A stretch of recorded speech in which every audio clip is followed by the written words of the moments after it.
하나님 우리가 감사의 돌비를 세우기를 원하십니다. 다음 주면 우리 교회가 시작한 지 9주년을 맞이하는 기념 예배를 드리게 됩니다. 감사하게도 제 멘토 되시는 리차드 파스터 목사님이 오시게 돼서 큰 기쁨이 되겠습니다.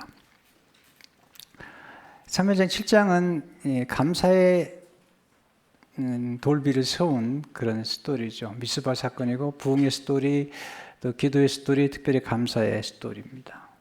12절을 보시면 사무엘이 돌을 취하여 미스바와 센 사이에 세워 이르되 여호와께서 여기까지 우리를 도우셨다 하고 그 이름을 에벤 에셀이라 하니라.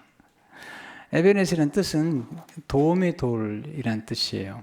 하나님이 우리를 도와주셨기 때문에 감사해서 감사의 돌비를 세운 것입니다. 사무엘은 감사의 사람이었고 그 어머니를 닮아서 기도의 사람이었고 어머니를 닮아서 존중의 사람이었습니다. 사무엘의 생애를 자세히 관찰해 보면 예수님의 어린 시절과 방불한 모습을 가진 구약 인물이에요.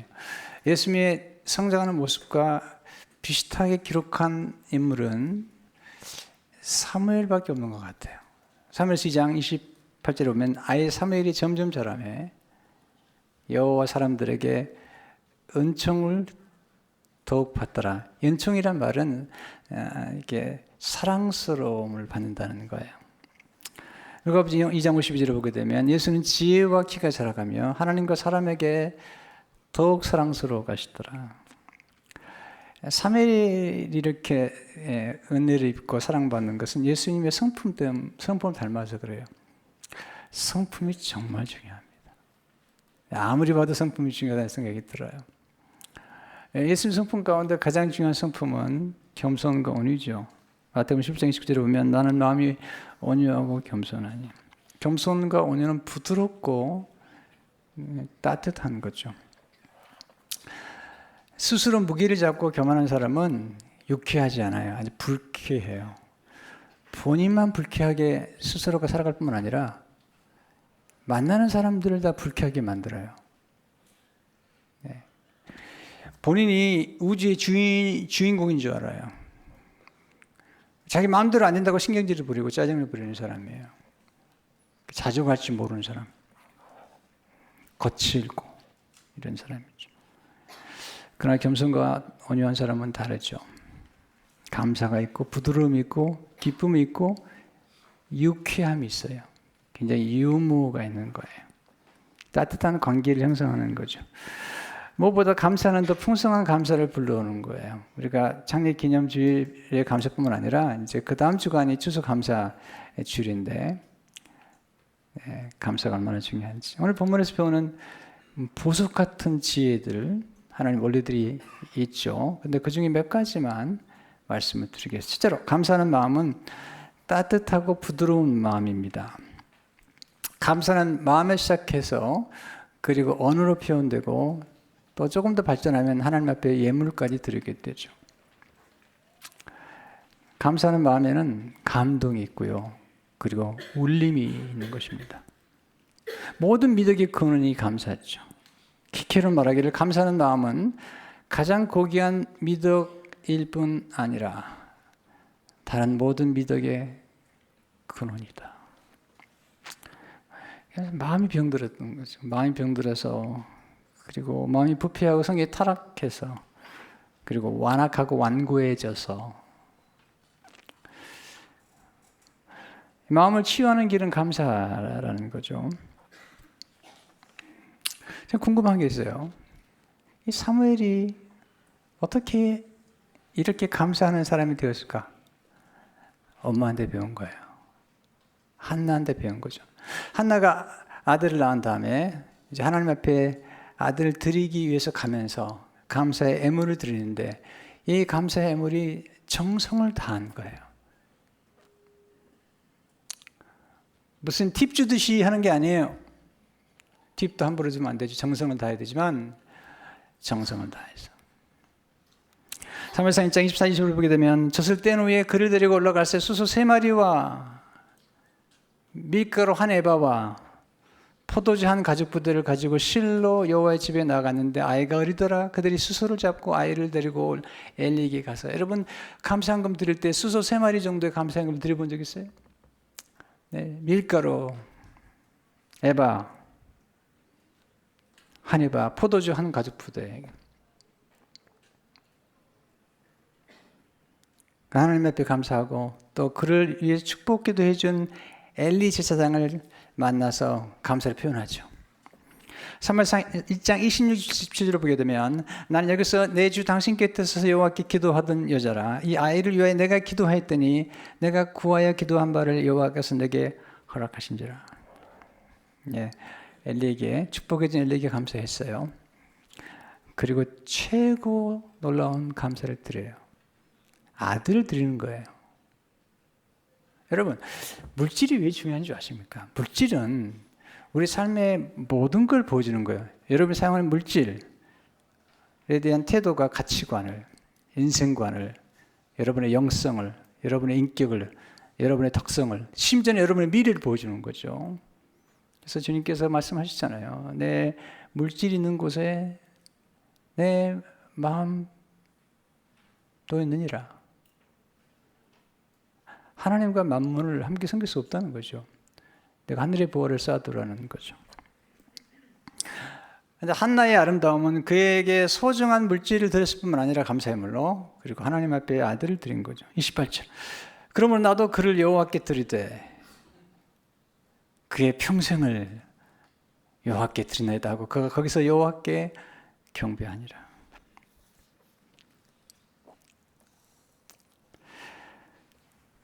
한나는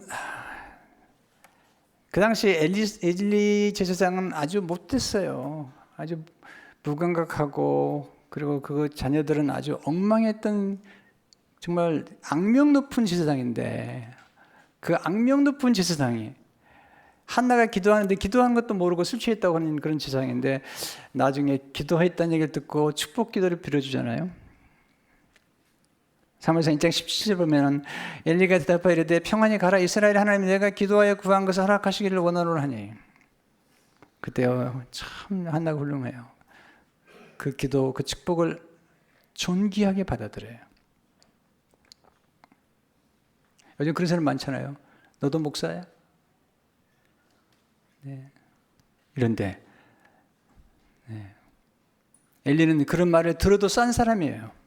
그런데 달랐어. 존중하는 거죠. 18절에 이르되 당신의 여종이, 자기는 종이래요. 당신께 은혜 있기를 원하나이다 하고 가서 먹고 얼굴에 다시는 근심빛이 없더라. 존중하고 신뢰했잖아요. 여러분, 하나님은 감사와 존중을 통해서 우리를 축복하시는 거예요. 원망과 멸시는 나쁜 열매를 맺는 거죠. 사무엘의 감사와 존중은 배운 거고 습관이에요. 여러분, 모든 인격은 한순간에 이루어지는 게 아니에요. 성숙이라는 건 굉장히 중요한데, 성숙이라는 단어를 최근에 한 교수님은 거꾸로 해보라는 거죠. 그 단어를. 성숙이라는 말을 거꾸로 하니까 숙성이라고 나왔어요. 숙성. 숙성은 하루아침에 되는 게, 한순간에 되는 게, 숙성은 시간이 무르익는 것처럼 감사는 배우고 그리고 연습하고 훈련한 중에 반복적인 훈련을 통해서 나오는 거잖아요. 이걸 우리는 인격이라고 그러는 거예요. 인격이라는 것은 반복적인 훈련을 통해서 형성되는 거예요. 그래서 데보라 노빌은 이렇게 말해서, 감사도 학습이다. 감사하는 마음은 갑자기 하늘에서 뚝 떨어지는 것이 아니다. 배우고 훈련받는 것이다. 지혜의 전수 과정인 셈이다. 제가 궁금한 게 하나 있어요. 엘리를 다 아는데, 엘리에게 존중하는 것까지는 좋지만 어떻게 그 귀한 아들을 어떻게 엘리에게 맡길 수 있었겠는가? 제가 우리 한 목사님을 이번에 이제 시집 보내는 마음으로 보내는데요. 그런데 제가 정말 신뢰할 수 있는 교회, 신뢰할 수 있는 목사님께 보내고 싶더라고요. 근데 이번에 워싱턴 중앙장로교에 있는 그 류응렬 목사님은 정신대에서 그 교수, 설교학 교수를 했던 분이고 지금 목회를 너무 잘하시고, 그 사모님은 의사세요. 정말 신뢰할 만한 목사님이세요. 그래서 제가 기쁨으로 보내드리는 거예요. 그런데 엘리는 그런 사람이 아니에요. 그렇게 훌륭한 사람이 아닌데 하나님 엘리에게 자기 아들을 맡기는 거죠. 어떻게 가능했을까요? 한나가 하나님을 알았기 때문에, 하나님을 신뢰했기 때문이죠. 사무엘상 2장 2절 그리고 5절 7절 보면 여호와가 이같이 거룩하신 이가 여호와와 같이 거룩하신 이가 없으니 전에 임신하지 못한 자는 7을 낳았고 많은 자녀를 둔 자는 쇠약하도다. 여호와는 죽이기도 하시고 살리기도 하시며 여호와는 가난하기도 하시고 부하기도 하시며 낮추기도 하시고 높이기도 하시는도다. 하나님이 절대 주권을 믿었던 거죠. 그래서 그 아들을 맡겼던 거죠. 여러분, 아버지 역할도 중요하지만 어머니 역할이 중요해요. 그러니까 지금 사무엘은 자기 어머니가 멘토가 되었고 어머니가 감사하는 걸 봤고 기도하는 걸 봤고 어머니가 존중하는 걸 본 거죠. 여러분들이요, 이 주위의 지도자들이나 또는 뭐 이렇게 존중하는 게 왜 중요하냐면 그런 사람들을 어른들이나 또 친척들이나 목회자들이나 이렇게 존중하는 그 존중의 습관이 하나님을 존중하게 만드는 거예요. 여러분들이 사람들을 멸시하고 함부로 대하면서 하나님을 존귀히 여기겠다고요? 너무 난센스예요. 그럴 수 없는 거예요. 여러분들이 사람들 함부로 하대하고 멸시하면서 손님들을 함부로 대하면서 여러분들이 하나님을 아주 경외하겠다고요? No. 그렇지 않아요. 그럴 수가 없어요. 이건 원리예요, 원리. 여러분들이 평소에 인간관계 속에서 또 가정에서도 남편과 아내를 사이에서 자녀들 사이에서 이게 다 아름다운 형성이 이루어져야 돼. 하나님을 존귀히 여기는 거거든요. 여러분, 언어의 온도가 있고 감정의 어느 온도가 있는 거잖아요. 감사의 온도는 따뜻해요. 부드러워요. 차가운 언어는 불평하고 원망하고 분노를 조심해야 돼요. 제가 이제 조금 지나면 제가 분노에 관한 설교와 감정에 관한 설교를 몇 주간 하려고 그러는데요. 분노가 지나치면 이게 논리적으로 사고를 못하기 때문에 나중에는 상대방을 경멸하게 돼요. 그래서 엄청난 상처를 주게 되는 거죠. 그때는 차가워지는 거예요.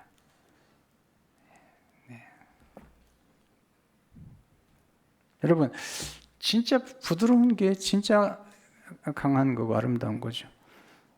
C.S. 루이스의 스승이라고 하는 분이 G.K. 체스터던인데요. 이분이 이런 말을 했어요. 부드러운 마음을 지니지 못한 사람은 나약한 정신을 지니게 될 것이다. 이 부드러운 마음이 사실은 굉장히 강한 거죠. 부드러운 사람은 그 중심이 고요해요. 마치 폭풍의 눈처럼 고요해요. 그래서 쉽게 동요하지 않아요. 쉽게 폭력적이지 않아요. 충동적이지 않아요. 아주 유연해요. 아주 유연해요. 그리고 아주 유쾌해요.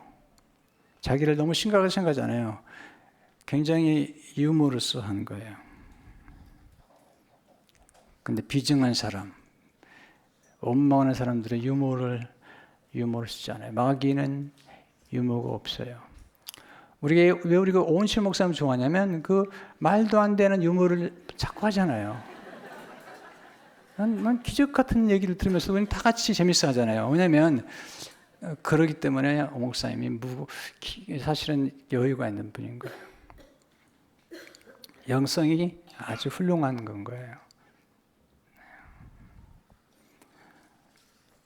지금은 감사를 상실해버렸어요.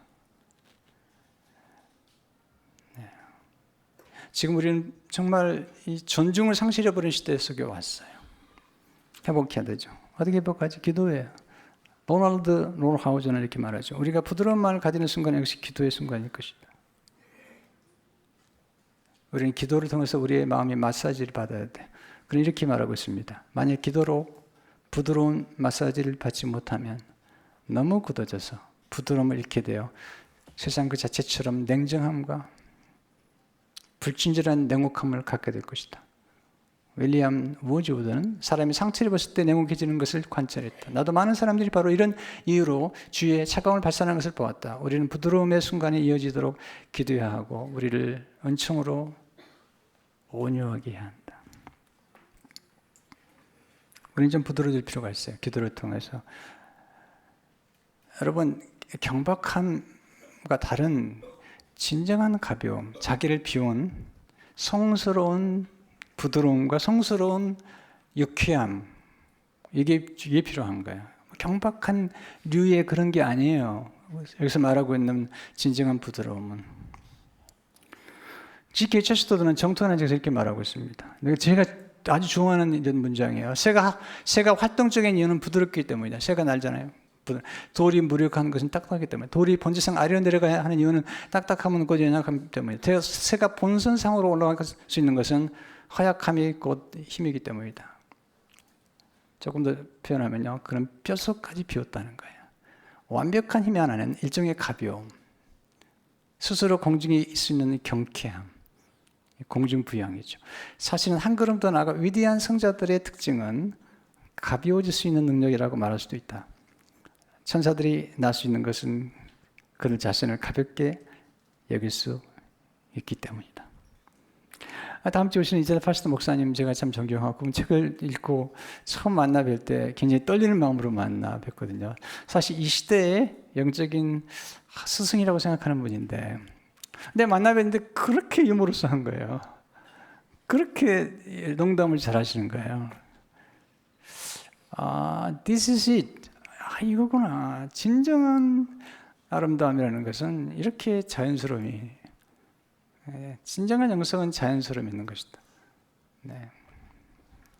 무게를 잡거나 스스로 대단한 카리스마를 가진 것처럼 이렇게 보이는 게 좋은 게 아니란 말이죠. 뭐가 대단하다고, 인간이.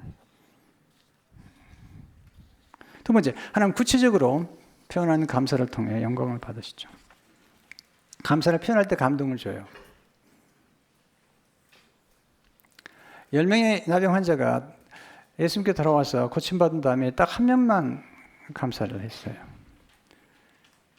근데 오늘 본문에 보면 감사하는 이유가 있는데, 첫째로 회개와 용서의 은혜에 감사를 드렸어요.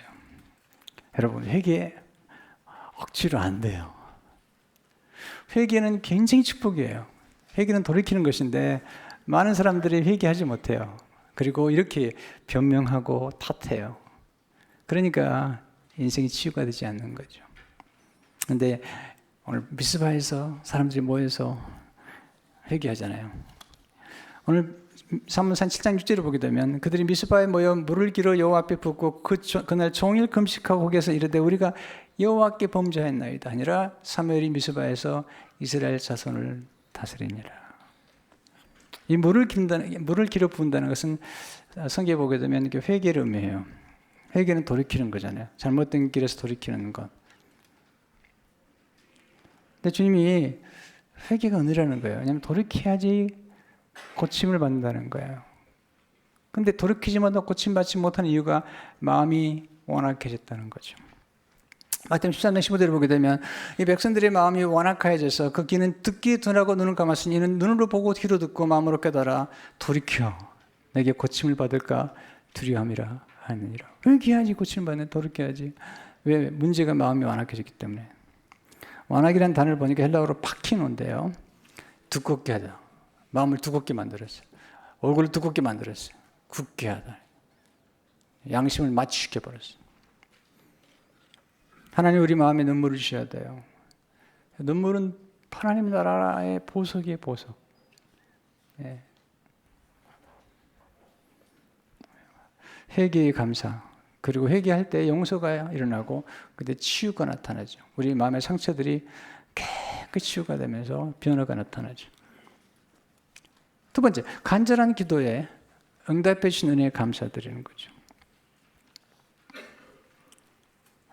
사무엘상 7장 5절을 보게 되면 사무엘이 이르되 온 이스라엘은 미스바로 모이라 내가 너희를 위하여 여호와께 기도하리라 하며, 미스바란 말은 망대라는 뜻이에요. 망대. 망대는 파수꾼들이 망대에 올라가서 적들이 오는지를 보초로 쓰는 거죠. 성경에서는 이런 영적인 파수꾼들을 중보기도자라고 말하는 거예요. 망대 위에서. 여러분, 사역이 다 소중해요. 박힘장부터 시작해서 다 소중한데 내게 누군가가 최고의 사역이 뭐냐고 물은다면 저는 주저없이 중보기도라고 얘기했어요. 중보기도. 영적으로 깨어서 나라와 민족을 위해서, 가족을 위해서 기도하는 영적인 파수꾼들이 필요한 거거든요. 지금 이스라엘 백성들이 사무엘에게 요구한 건 뭐냐면 설교 좀 잘해주세요. 말 좀 잘해주세요. 이런 얘기 하는 게 아니잖아요. 세상에 말쟁이가 얼마나 많아요. 네.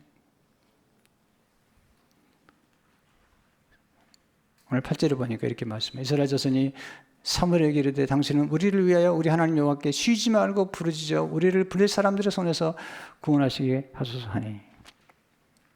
기도하잖아요. 9절. 사무엘이 젖 먹는 어린 양 하나를 가져다가 온전한 번제를 여호와께 드리고 이스라엘을 위하여 여호와께 부르짖으며 여호와께서 응답하셨더라. 첫째, 하나님 중보기도에 응답하시죠. 5절에 보면 사무엘이 이르되 온 이스라엘 미스바로 모여 내가 너희를 위하여 여호와께 기도하리라. 이게 중보기도예요. 남을 위해서 기도하는 것. 어떤 분은 자기 기도에 머물렀어요. 네. 자기 가족이 머물렀어요. 이게 점점 나라를 위해서. 예수님이 지금 기도하고 계시잖아요. 여러분의 삶의 안전과 평강과 그리고 번영이 있다면 누군가가 여러분을 위해서 기도하고 있는 거예요. 누군가 너를 위하여, 누군가 너를 위하여 누군가 기도하네. 여러분, 누군가 기도하기 때문에 우리 삶 속에 평화가 있는 거예요. 두 번째, 하나님 쉬지 않고 드린 기도에 응답하시죠. 부탁하잖아요. 7장 8절에 보면 이스라엘 자신이 사무엘에게 이르되 당신은 우리를 위하여 하나님 앞 여호와께 쉬지 말고. 기도는 호흡 같아서 늘 해야 되는 거예요. 세 번째, 하나님 간절히 부르짖는 기도에 그 간절한 기도에 응답하시는 거죠. 9절에 보니까 사무엘이 이스라엘 위하여 여호와께 부르짖으며 여호와께서 응답하셨더라. 여러분, 침묵 기도는 우리 내면을 가꾸는 기도예요. 하나님과 친밀한 교제를 위해서는 침묵 기도 중요해요. 경청 기도 중요하죠. 그러나 부르짖는 기도는 간절한 기도예요. 목소리가 크다고 부르는 게 아니고 정말 애절한 기도, 정말 간절한 기도. 그런 기도를 드렸던 사람이 한나잖아요. 사무엘상 2장 10절을 보게 되면 한나가 마음이 괴로워서 여호와께 기도하고 통곡하며. 넷째, 하나님은 응답받을 때까지 드리는 끈질긴 기도를 좋아하세요. 저는 끈질긴 걸 좋아해요. 저는 성실한 걸 아주 좋아해요. 그리고 좋은 걸 반복하는 걸 좋아해요. 이런 사람들이 중심이 깊어요. 이런 사람들은 흔들리지 않아요. 네. 늘 고요해요. 여러분, 지도자가 충동적이고 우발적이고 그냥 성질대로 움직이고 이건 좋은 지도자가 아니에요.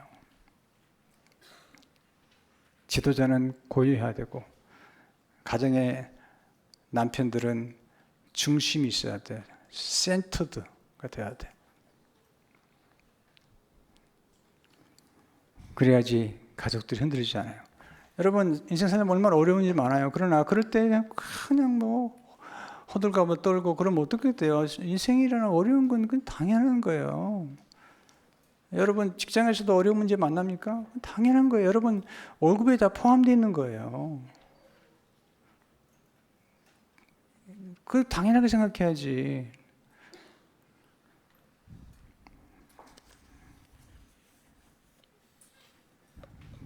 끝까지 기도하니까 그냥 블레셋이 쳐들어왔는데요. 지금 세 번째 쳐들어온 거예요. 최근에 첫 번째, 두 번째 와가 나중에는요 여호와의 괴를 빼앗아가 버렸어요. 세 번째 너무 두려워하는 거죠. 근데 하나님 앞에 사무엘이 기도하니까 10절에 이러죠. 사무엘이 번제를 드릴 때 블레셋 사람이 이스라엘과 싸우려고 가까이 오며 그날에 여호와께서 블레셋 사람에게 큰 의뢰를 바라여 그들을 어지럽게 하시니 그들이 이스라엘 앞에 피한지라. 역전의 드라마. 상상할 수 없는 일이 벌어지잖아요.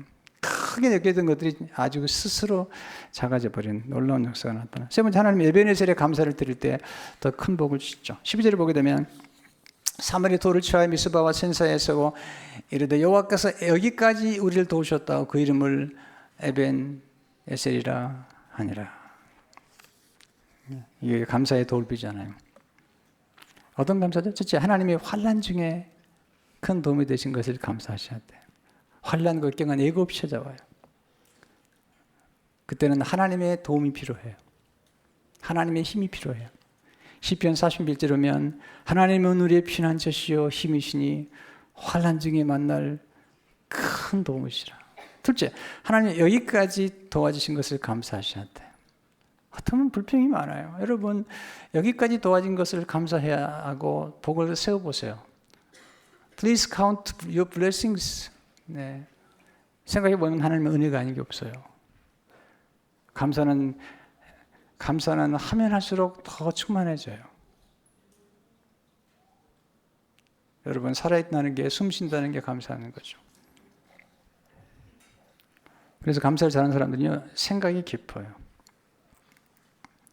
심지어는 상처를 준 사람에게까지 감사해요. 왜냐하면 그 상처를 준 사람 때문에 우리가 성숙해질 수 있거든요. 물이 익을 수 있는 거잖아요. 왜 여기까지 도와준 것을 감사하다면 세 번째 때문이죠. 하나님의 장래에도 도와주실 것을 믿고 미리 감사하는 거죠. 여기까지 도와주셨기 때문에 여기까지 도와준 걸 감사하면 하나님께서 장래에도 도와주신다는 확신을 갖게 되는 거예요. 다들 두려워하고 살아요. 미래에 대해서. 왜냐하면 여기까지 살아올 때 도와주신 하나님의 은혜를 인식하거나 감사하지 않아서 그렇거든요. 진짜로 믿는다면 앞으로 장래에도 하나님께서 분명히 말씀하세요. 내가 너를 결코 부르지 아니하리라. 내가 너를 결코 떠나지 아니하리라. 그리고 여러분들이요, 욕심만 버리면 평생 동안 자족할 수 있어요. 너무 욕심을 부리잖아요, 우리가. 항상 다고 더 많이, 더 크게. 네. 그러니까 이 감사가 없는 거예요. 네 번째, 감사는 더 많은 복을 끌어오는 신비로운 자석 같은 거죠. 원망하면 자족하지 못합니다. 늘 불만과 불평이 입을 떨어도 원망하면 행복이 떠나버려요. 근데 감사하면 집 떠난 행복이 돌아와요. 여러분, 불평하고 원망하면 행복의 파랑새가 여러분 곁에 떠나버려요. 여러분, 원망하면서 행복한 가정 보았습니까? 여러분, 감사해야 돼요. 감사하려면 겸손해야 돼요. 겸손한 사람들의 특징이 뭔지 아세요? 덕분에예요. 당신 덕분에, 하나님 덕분에, 네, 친척 덕분에, 선생님 덕분에, 교회 덕분에.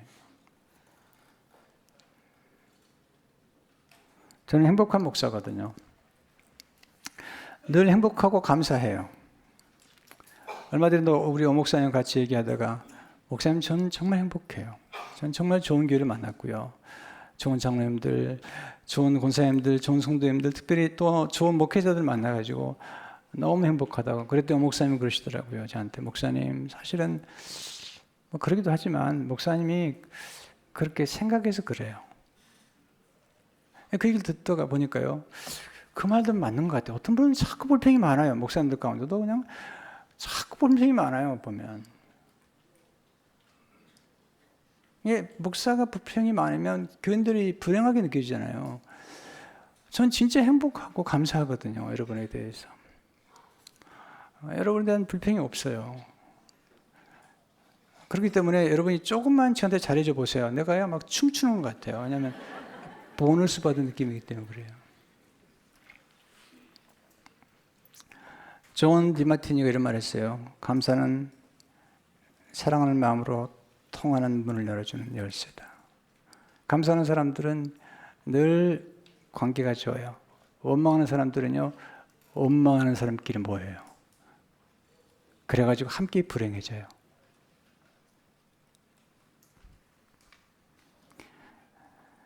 감사했더니 모든 게 역전돼 버린 거예요. 블레셋에게 빼앗겼던 것들이 다시 회복이 되고 평화가 찾아오고 이런 역전의 드라마가 이루어진 거죠. 문제가 기적이 되고 슬픔의 연가가 환희의 창가가 되고 눈물이 보석이 되었어요.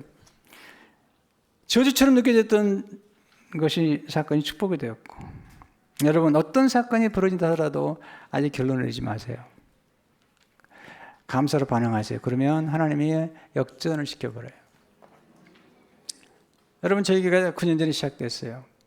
제가 아무것도 가진 것 없이 나왔어요. 그런데요, 제가 아무도 원망하지 않았어요. 또 하나, 억울하게 생각하지 않았어요. 왜냐하면 가장 억울하실 수 있는 예수님이 억울하다고 말씀하시는 게 없기 때문에.